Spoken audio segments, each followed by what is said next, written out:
first of all, ang atong mga security teams who made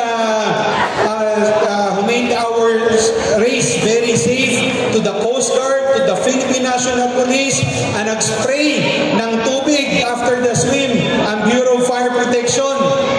Of course, ang atong mga local departments, starting at 4 a.m., they secured already the venue and General Services Office and City Veterinary Office. This year, walang nakasagasa ng aso kasi kagabi pa lang hinuli na natin yung mga stray dogs. Of course, ang ato City Traffic Management Office, ang ato Civil Security Unit nato. Palakpakan nato sinatanan. This is a whole of city approach.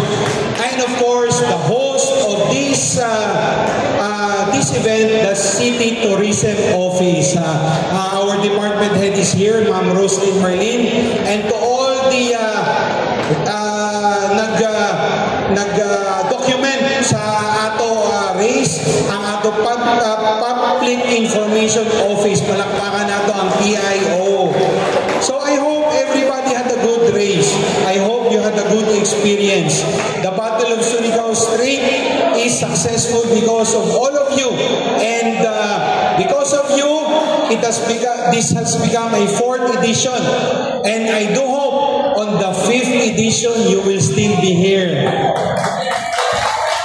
I'm very happy to see new generation triathletes. There were first-timers, there were also comebacks, and the thing I'm very happy most is because there are new second-generation triathletes.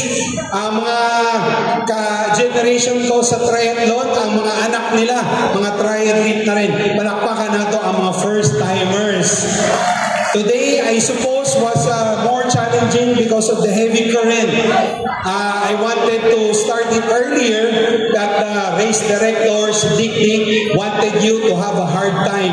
So, he started late. That's why, ang mga kinabahan, I'm very proud that you still push through despite during the swim, it is only the first 10 minutes that this makes your anxiety. But after that, so on the 5th year, because it's very hard actually, it's very seldom na for local races to reach this many number of years.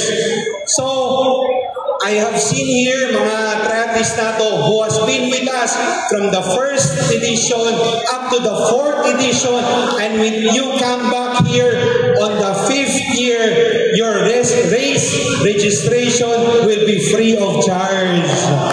So you will race in Surigao free. You will still have the medal for free, and you will still have the lechon for free, and you will still have your red horse for free.